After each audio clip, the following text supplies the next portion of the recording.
The cold wind swept across the dead moon's surface as Dr. Daeho Kim knelt beside the strange object his team had found. 3 months of digging through frozen rock and metal had led to this moment.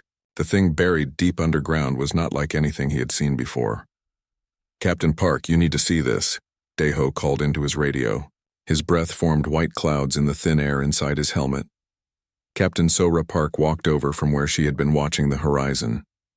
Her soldiers were always ready for trouble, but this dead moon seemed peaceful. Too peaceful, she thought. "What is it, Doctor?" Daeho pointed at the smooth, dark surface they had uncovered.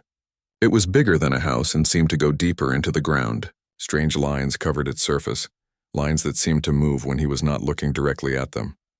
"It is not natural," Daeho said. "Someone made this. Someone very smart and very powerful."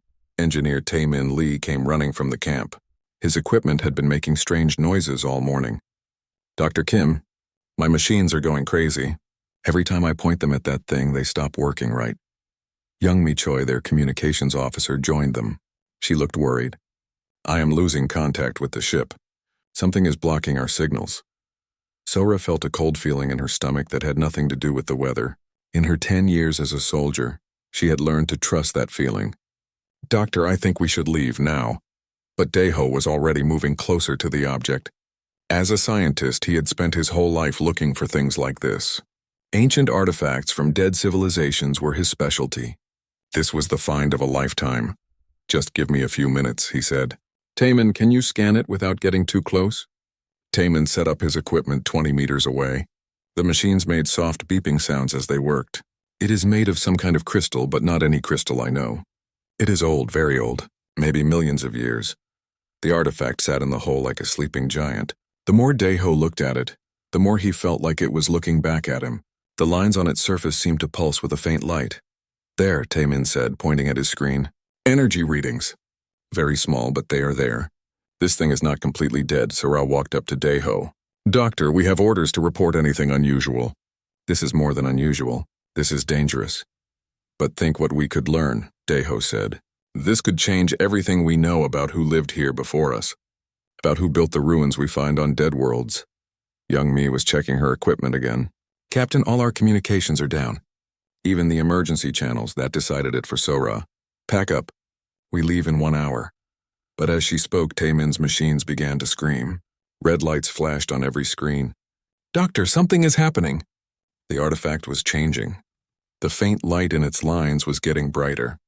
The pulsing was getting faster. Daeho felt a strange pull, like the thing was calling to him. "Everyone back to the ship," Sora shouted. "Now!" But it was too late. A wave of energy exploded from the artifact. It was not heat or light, but something else.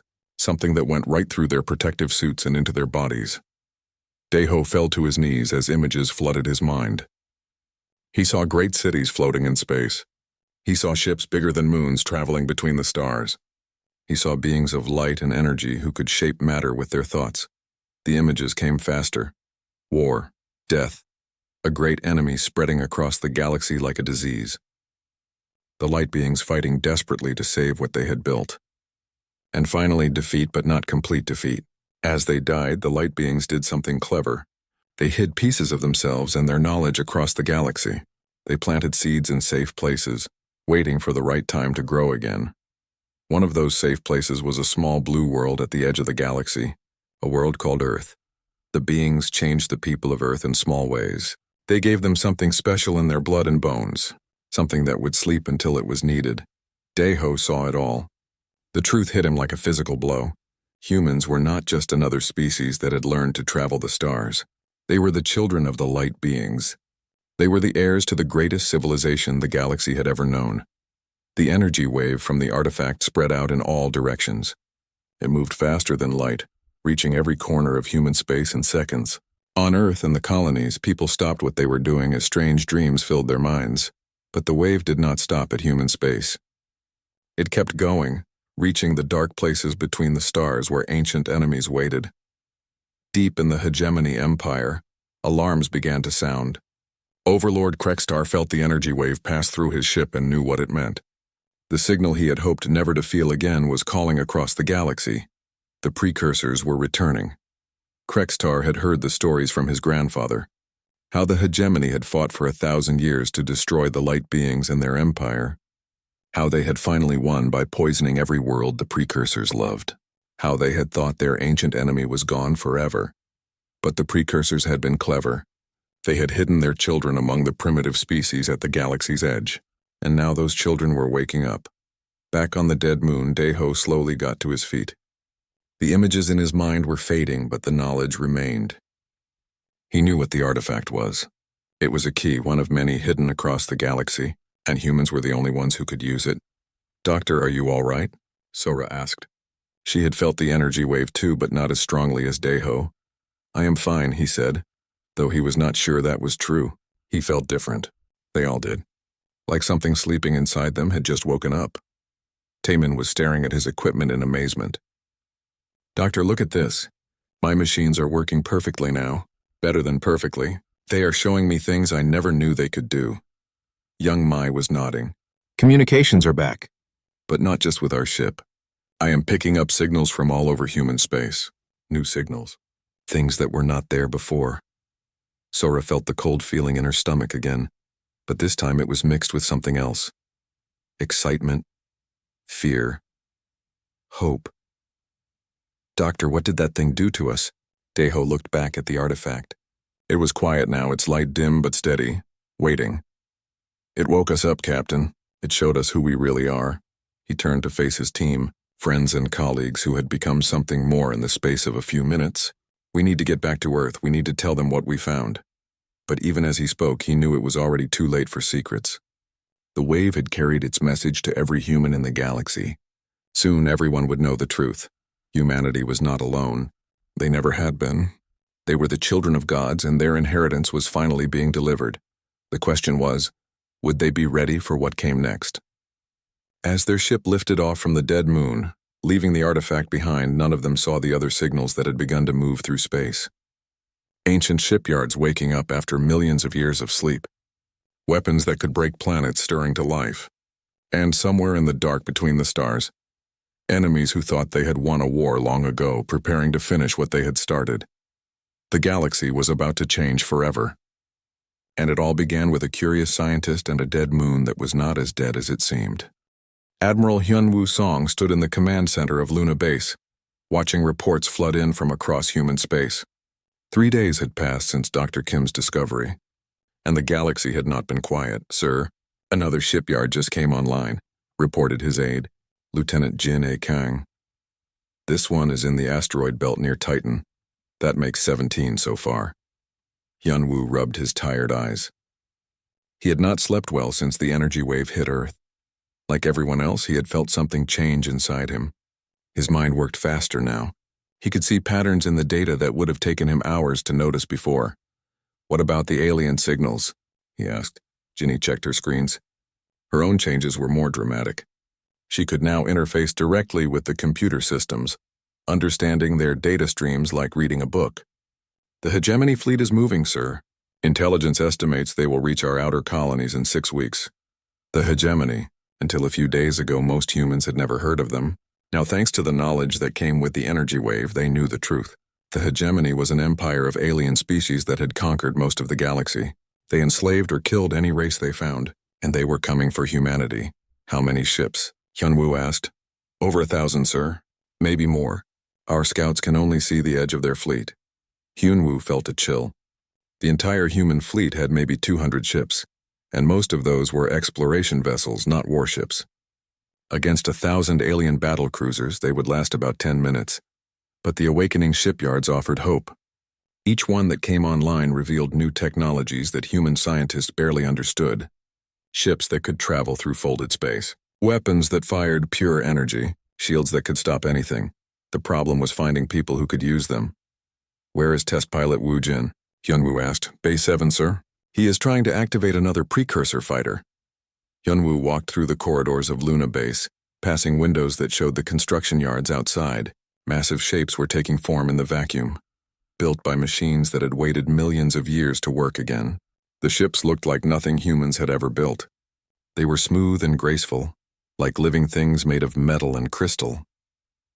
In Bay 7, he found Woojin Seo sitting in the cockpit of a ship that looked more like a work of art than a weapon. The young pilot had been the first to successfully bond with one of the awakened fighters 3 days ago. Since then, he had been trying to understand how they worked. Any progress? Hyunwoo asked. Woo Jin opened his eyes and smiled. It is incredible, sir. The ship does not just follow my commands. It thinks with me. When I want to turn left, it is already turning before I finish the thought. Can you fight in it? I think so. But sir, I do not think these ships were built for fighting the way we understand fighting. They were built for something bigger. Hyunwoo frowned. What do you mean? Woojin climbed out of the cockpit. The ship has memories, sir. Not like computer files, but real memories. I can feel what the last pilot felt when he flew it. And sir, that pilot was not human. Precursor? Yes, sir. And he was not just flying the ship. He was part of it. The ship was part of him. They shared thoughts, emotions, everything. This was troubling news. If the ships required that level of connection, most humans would never be able to use them. How many pilots have been able to make the connection? So far, just me and a few others. Maybe 20 people out of the hundreds who have tried. Hyunwoo was about to respond when alarms began sounding throughout the base. Red lights flashed in the corridors. Admiral Song to Command Center immediately, came the announcement. In the command center, Yoonji Han was waiting with urgent news. The intelligence analyst looked pale but excited. Sir, we have a problem, but also maybe an opportunity. Explain. The Hegemony Advanced Scouts have reached the Kepler system. They found Dr. Kim's team. Hyunwoo felt his heart skip. Are they safe? Yes, sir. But that is not the important part. The alien ships tried to destroy the artifact Dr. Kim found. It fought back. Yoonji activated the main screen. It showed a recording from a probe that had been left in the Kepler system. Alien ships, sleek and deadly, were firing at the artifact with powerful weapons, but their beams simply bounced off its surface. Then the artifact responded. A lance of pure energy shot out, cutting through the lead alien ship like it was made of paper. The other ships retreated quickly. The artifact is protecting itself, Yoonji continued. But more than that, it sent out another signal. This one was different from the first one. Different how? It was a call for help, sir. And something answered. The screen changed to show deep space near the artifact. Empty space suddenly filled with massive shapes.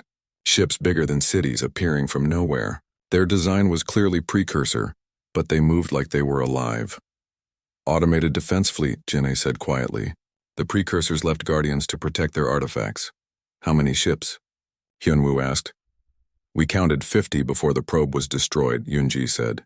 But sir, there might be more. The precursors hid things all over the galaxy. If even a few of their defense fleets are still active, Hyunwoo understood. The humans were not as helpless as they had thought. But they were also not in control. Ancient machines were making decisions about humanity's future. What about the Hegemony Scouts? Destroyed, sir. All of them. But they got off a message before they died. Now the main Hegemony fleet knows about the precursor guardians. Will that stop them? Unji shook her head. No, sir. It will make them more determined. The Hegemony has fought precursor machines before. They know how to destroy them. But it will take their entire fleet. Hyunwoo walked to the window and looked out at the shipyards. Construction had accelerated since the first energy wave. The machines seemed to know that time was running out. How long until our first battle-ready ships are finished? He asked. 2 weeks for the fighters, Jin'e reported. 4 weeks for the larger ships. But sir, we still have the pilot problem. Most humans cannot bond with them. Then we need to find the ones who can, Hyunwoo said. Test everyone. Every human in space. Use the military, the merchant fleet, anyone who has ever flown a ship. What about Earth? Yoonji asked. Should we evacuate the planet?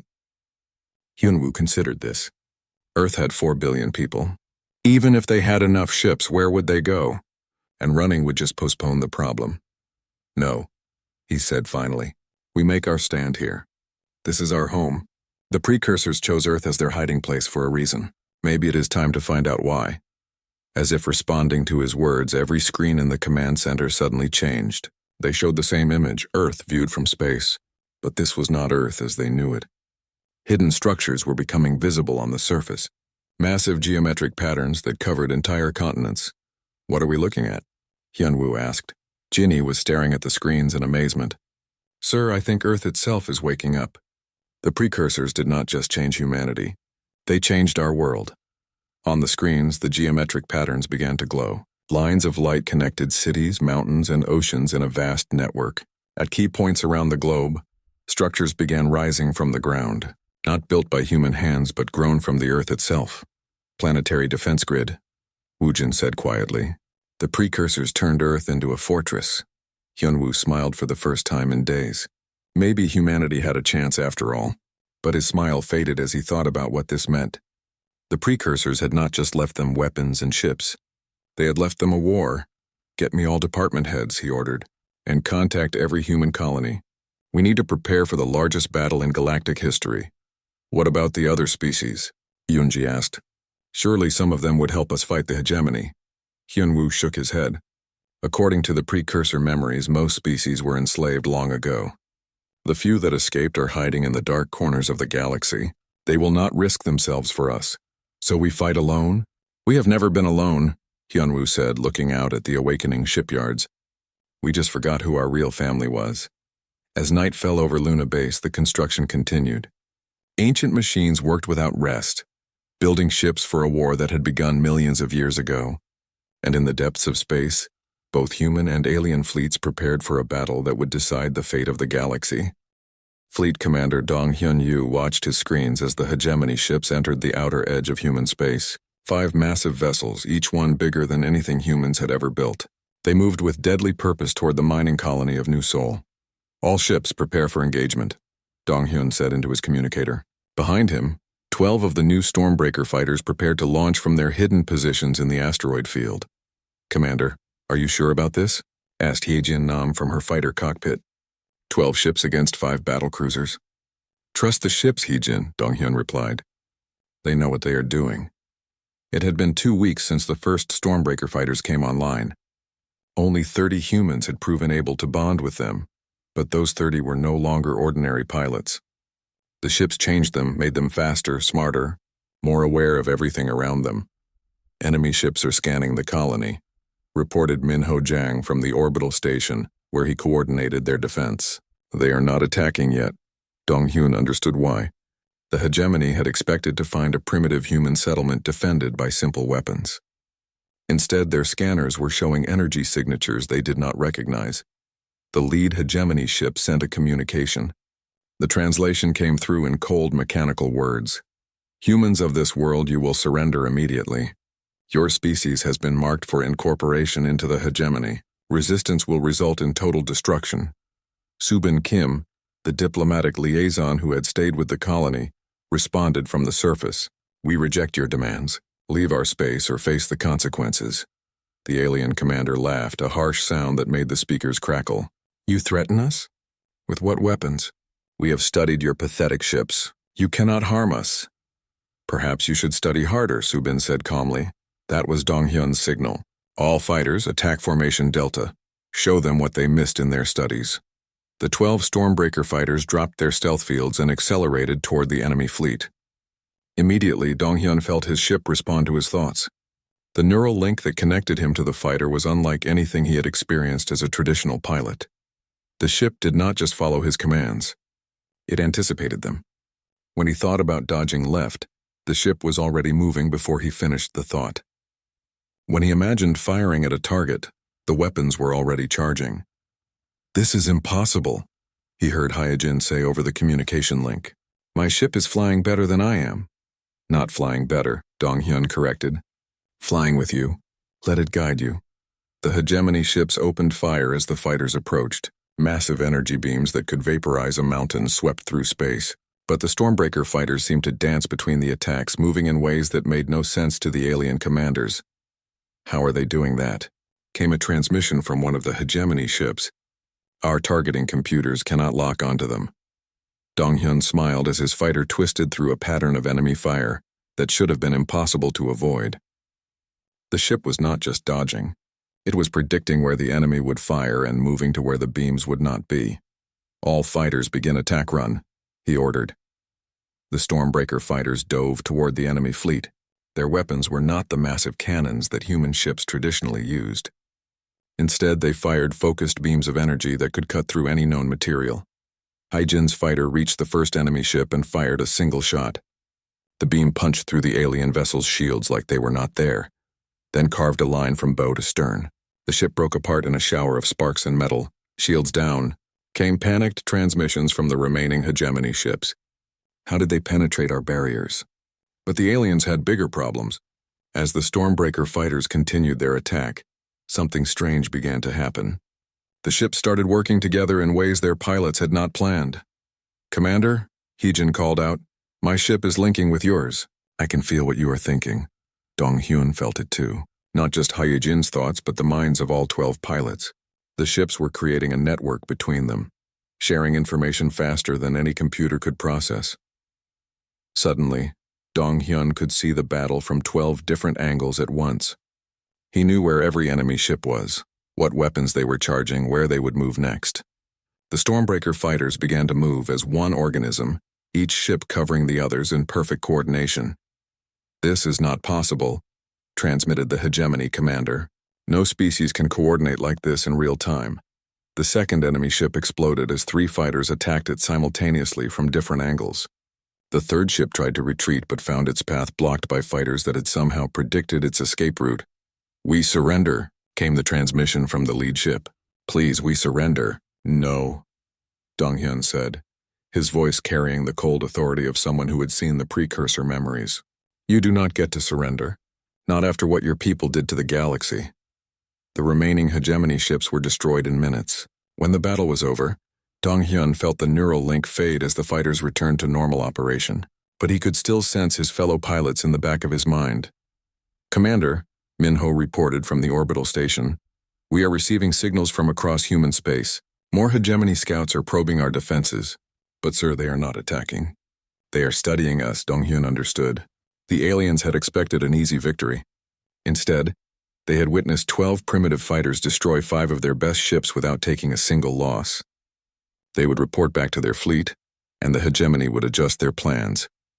"How many more Stormbreaker fighters are ready?" he asked. 60 came online yesterday, Minho replied. 200 more will be ready next week. But Commander, the shipyards are producing something new, larger ships. The computers are calling them Stormbreaker carriers. How large? Each one can hold 100 fighters, sir, and they have weapons that make the fighters look like toys. Dong-hyun felt a mixture of hope and fear. The precursor technology was awakening faster than anyone had expected. But he remembered the memories that came with his connection to the fighter. The precursors had built these weapons for a reason. They had been fighting a war against an enemy that controlled thousands of worlds. "What about the main hegemony fleet?" he asked. Subin answered from the surface. "Intelligence reports they are still 6 weeks away. But Commander, they have changed course. Instead of coming straight for Earth, they are gathering more ships. Our victory here has made them careful." That was both good and bad news. More time to prepare meant more Stormbreaker ships would be ready. But it also meant the enemy would arrive with overwhelming force. "Commander," Heejin said as her fighter docked with the orbital station, "I need to tell you something about the neural link. When all our ships connected, I saw things. Memories that were not mine. Precursor memories? Yes, but more recent ones. I think some of their people survived the ancient war. They have been hiding, waiting for their children to grow strong enough to help them." Dong-hyun felt a chill. "Help them do what?" "Finish what they started," Heejin said quietly. "The war against the hegemony never really ended. It just went quiet for a few million years." As if summoned by her words, every Stormbreaker ship in the system suddenly activated its communication array.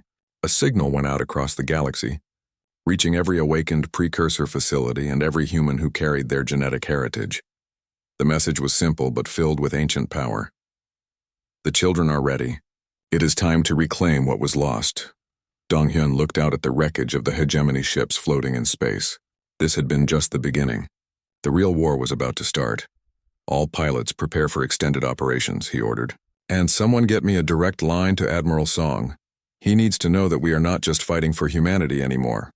We are fighting for everyone the hegemony has enslaved." Minho looked up from his screens with concern. "Sir, what if we win? What if we actually defeat the entire hegemony empire? What happens to us then?" Dong-hyun had been wondering the same thing. The precursor technology was changing them all. Each time he linked with his fighter, he felt less human and more like something else. Something greater but also more dangerous. "I do not know," he said honestly.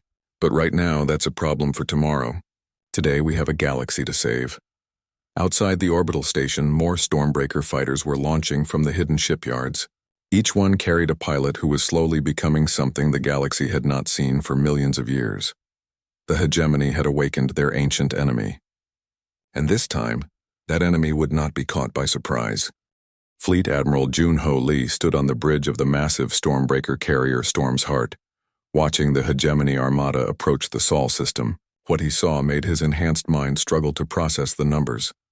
3,000 ships, reported Mi Young Cho from her station, where she interfaced directly with the ship's consciousness. Maybe more. They have brought their entire war fleet. Junho nodded grimly. In the 6 weeks since the first skirmishes, both sides had prepared for this moment. The humans had managed to build 200 Stormbreaker fighters and 5 carrier ships. The hegemony had responded by gathering the largest fleet in their history. "Status of our pilots?" he asked. "All 150 are ready, sir," responded Sang-Wook Park, the tactical coordinator. "The neural links are stronger than ever. Some pilots can now control multiple fighters simultaneously." Through the neural network that connected all Stormbreaker ships, Junho could feel the minds of his pilots. Each one had been changed by their bond with the precursor technology. They thought faster, reacted quicker, and shared information in ways that made them superhuman. But even superhuman pilots could be overwhelmed by sheer numbers. "What about Earth's defenses?" Junho asked. "The planetary grid is fully active," Mi Young reported. Her own changes had been the most dramatic. She no longer needed to touch controls to operate the ship's systems.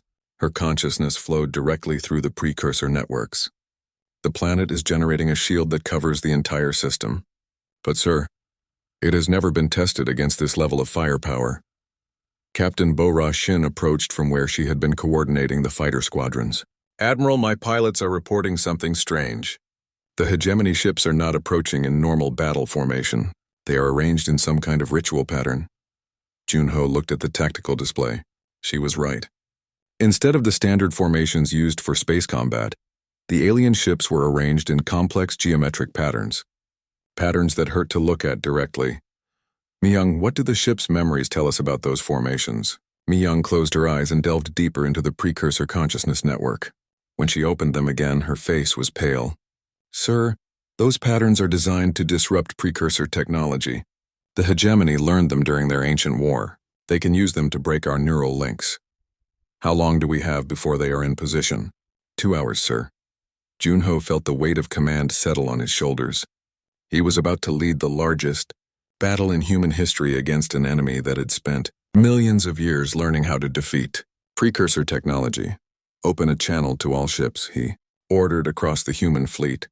Pilots and crew members felt Junho's presence touch their minds through the neural network. His voice carried not just through their communication systems, but directly into their thoughts. "Today we fight not just for Earth, but for every world the hegemony has enslaved. We fight for the memory of the precursors who died to give us this chance. And we fight for the future of every species that dreams of freedom."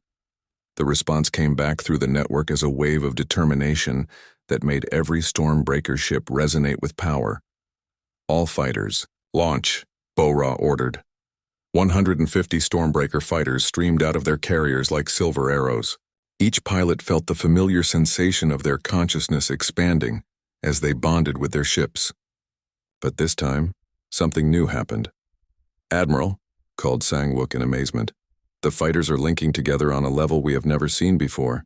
They are becoming a single organism." Junho felt it through his own connection to the fleet. Every pilot's mind was joining with every other pilot's mind. Suddenly, he could see the battle from 150 different viewpoints simultaneously. "Hegemony fleet is opening fire," Mi Young reported. The alien ships unleashed a barrage that could have destroyed planets. Beams of energy thick as buildings swept across space toward the human fleet. But the Stormbreaker fighters moved like a school of fish, each ship seeming to know exactly where every other ship would be. "Impossible," came a transmission from the hegemony flagship. "They are avoiding concentrated fire from 3,000 ships." "How are they calculating the trajectories?" "They are not calculating," Junho said to himself. "They are feeling." The unified consciousness of the Stormbreaker pilots had moved beyond mere coordination. They had become something new, something that could sense the flow of battle like a living thing senses the wind. Begin attack pattern Omega, Bora ordered. The fighters dove toward the enemy fleet in formations that seemed random, but were actually precisely calculated to exploit weaknesses in the hegemony's ritual patterns. As they closed the distance, their weapons began to fire. Each Stormbreaker fighter fired focused beams that could cut through any material. But when fired by ships linked in the unified consciousness, those beams became something more. They interfaced with each other, creating patterns of destruction that were greater than the sum of their parts. First wave of enemy ships destroyed, Sangwook reported. 70 ships down, but the hegemony was learning. Their formations shifted, adapting to counter the human tactics. Suddenly, several fighters found their neural links disrupted. Squadron 7 is cut off from the network, Bora called out in alarm. Without their connection to the unified consciousness, those pilots were just human again. Brave and skilled, but no match for alien technology. 3 fighters were destroyed before they could retreat to safety. The ritual formations are working, Mi-young said. They are learning to disrupt our links. Junho made a decision that would have been impossible for an unenhanced human mind. Through the neural network, he reached out to every pilot simultaneously. All fighters, full neural integration. Complete merger. Sir, Mi-young protested, we do not know what will happen if they merge completely. They might lose their individual humanity. Without the merger, they will lose their lives, Junho replied. Do it. Across the battlefield, the Stormbreaker pilots felt their individual consciousnesses beginning to blend together. Personal memories, hopes, and fears merged into a single vast awareness. The effect on their ships was immediate. Instead of 150 fighters working together, there was now a single entity with 150 bodies. It moved with perfect coordination, anticipated every enemy action, and struck with surgical precision. What are they doing? Came panicked transmissions from the hegemony ships. This is not possible. The merged consciousness began to systematically dismantle the alien fleet. Ships that had terrorized the galaxy for millions of years were cut apart by weapons they could not understand or counter. But the hegemony had one last, desperate strategy. Their flagship, a massive vessel the size of a moon, began to charge a weapon that had not been used since the ancient war. Planet killer, Mi-young whispered. They are going to destroy Earth rather than let us win. The weapon's energy signature was unlike anything in the human arsenal. It would punch through Earth's shields and crack the planet like an egg. Estimated time to firing? Junho asked. 3 minutes, sir. Junho felt the unified consciousness of his pilots focus on the problem. 150 minds working as one, enhanced by precursor technology, began to calculate a solution. All fighters, converge on the flagship, came the decision from the merged consciousness. Prepare for final strike pattern. That is suicide, Bora protested. The flagship's defenses will destroy them all. Not if they give everything to the strike, Junho said quietly. He understood what the merged consciousness intended. Every fighter would channel all of its power into weapons, leaving nothing for shields or escape. It would be a single devastating attack that would either save Earth or destroy the entire human fleet. Fighters beginning final. Approach, Sangwook reported. Afu. 150 Stormbreaker fighters accelerated toward the enemy flagship, their formation tightening into a single spear of light. The hegemony defenses opened fire with everything they had, but the pilots no longer cared about survival. They cared only about their mission. 30 seconds to planet killer firing, Mi-young called out. The fighters reached the flagship and fired as one. 150 beams of energy, perfectly synchronized, struck the massive ship at its most vulnerable point. The planet killer weapon exploded, taking most of the flagship with it. In the silence that followed, Junho counted the cost. 50 fighters had been destroyed in the attack. 100 survived, but their pilots were exhausted by the neural merger. Status of the hegemony fleet? He asked. Retreating, sir, Sangwook reported with amazement. We destroyed over half their ships. The survivors are jumping to hyperspace. But Junho felt no joy in the victory. Through the neural network, he could sense the changes in his pilots. The merger had left them different. More than human, but also somehow less. Mi-young, can our pilots return to individual consciousness? She was quiet for a long moment, consulting the precursor memories. Some can, sir, others. The merger changed them permanently. They are no longer entirely human. Junho looked out at the wreckage of the greatest fleet ever assembled. They had won, but at a cost that was only beginning to be understood. Open a channel to all human colonies, he ordered. Tell them Earth is safe. The hegemony has been defeated. 1 year after the Great Battle, Admiral Junho Lee stood in the council chamber of New Geneva Station, facing representatives from across the galaxy. The room was filled with beings he had only dreamed of meeting. The cat-like Villani, the crystalline Jeff, the energy beings called the Luminari. All species that had hidden from the hegemony for centuries. The question before us, said Yejin Quan, the human colonial representative, is simple. What kind of galaxy do we want to build? Junho listened as the debate continued. After defeating the hegemony fleet at Sol, the Stormbreaker forces had spent the past year liberating enslaved worlds across the galaxy. Each victory had brought new choices and new responsibilities.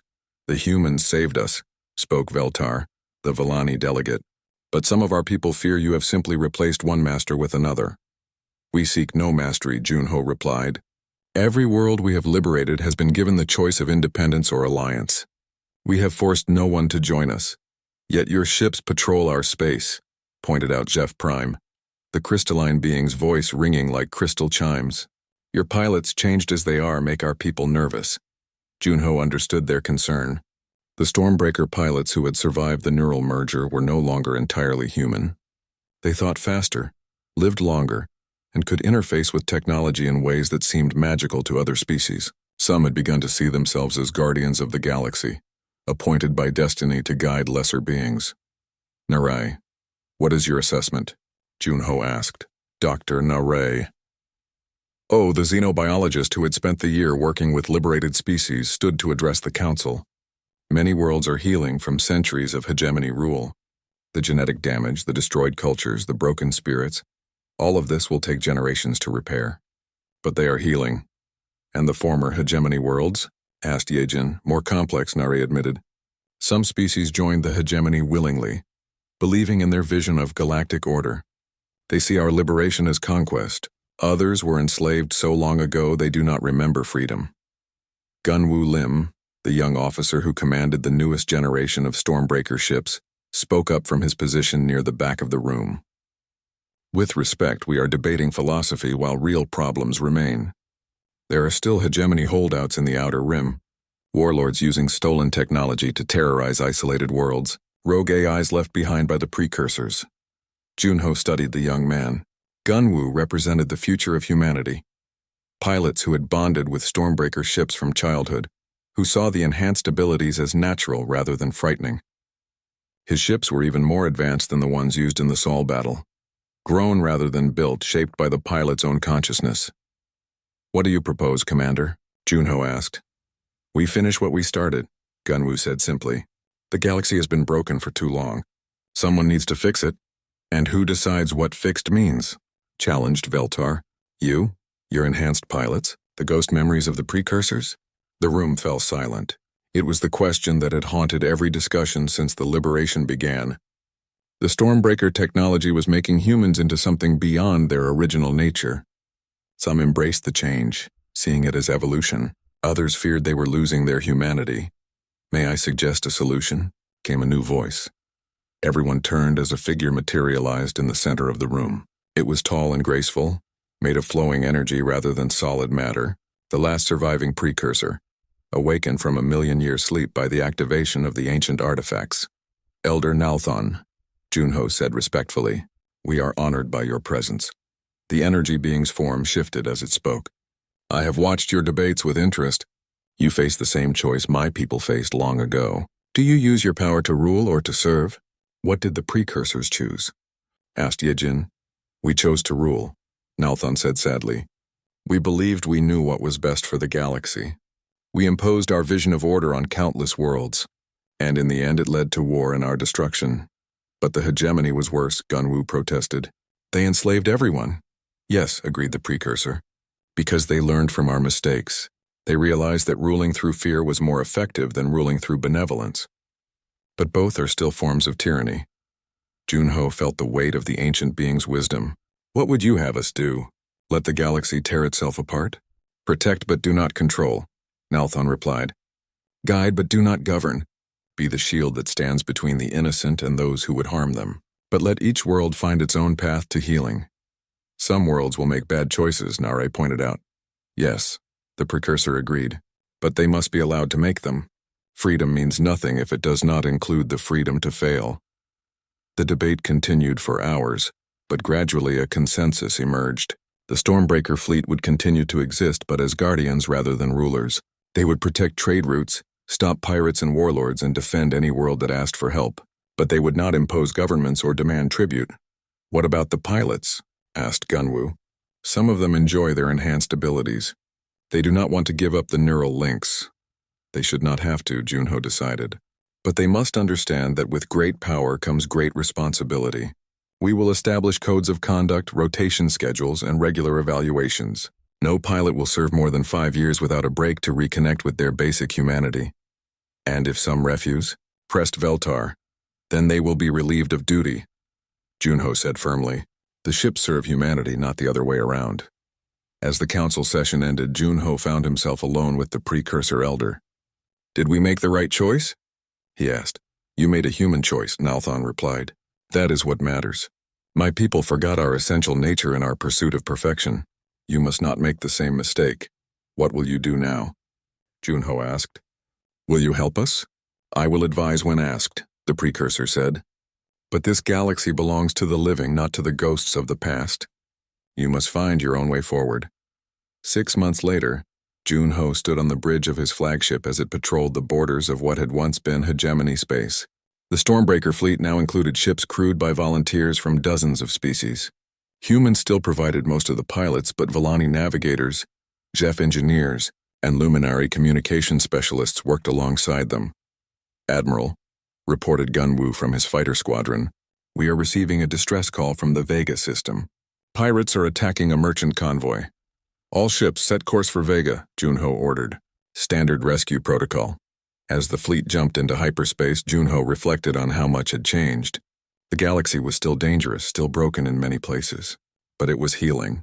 Species that had been enemies for millennia were learning to work together. Worlds that had been enslaved for centuries were taking their first steps toward self-governance. Status report from the outer colonies? He asked his aide. Peaceful, sir. Trade is increasing. The Zeph have shared their crystal-growing technology with human agricultural worlds. The Volani are teaching our pilots new navigation techniques that do not require precursor technology. It was good news, but Junho knew the real test was still to come. In another generation, humans would have to decide whether to keep the Stormbreaker fleet or let it fade into history, whether to remain the galaxy's guardians, or to step back and let others take responsibility. Incoming. Transmission from Earth, his communications officer announced. Put it through. The image of President Park appeared on the main screen. Admiral, the United Earth government has reached a decision about the Stormbreaker program. Junho felt his heart skip. What decision, Madam President? We are establishing a Galactic Academy, she said with a smile. Not just for humans, but for any species that wants to join the Guardian fleet. The precursor technology will be shared, but under strict oversight. No single species will control the Stormbreaker ships. And the human pilots? Those who wish to continue serving may do so. Those who want to return to civilian life will be honored and supported. The choice is theirs. As the transmission ended, Junho felt a weight lift from his shoulders. Humanity had faced its greatest test and emerged with its essential nature intact. They had gained the power to rule the galaxy, but chosen instead to serve it. All ships, we are approaching the Vega system, Gunwoo reported. Pirates confirmed. Civilian ships under attack. All squadrons engage, Junho ordered. Protect the innocent. Preserve the peace. The Stormbreaker ships dropped out of hyperspace like silver lightning, their pilots' minds linked in perfect harmony. But now they fought not as conquerors or rulers, but as guardians of a galaxy learning to be free. As the last pirate ship fled into the darkness, Junho allowed himself a moment of satisfaction. The galaxy was far from perfect, but it was better than it had been. And perhaps with time and patience it would become something worthy of the dreams that had brought humanity to the stars. The age of empires was ending. The age of cooperation had begun, and somewhere in the vast reaches of space, ancient artifacts waited quietly, ready to awaken when the galaxy needed them again. But for now, the storm had passed, and the galaxy was at peace.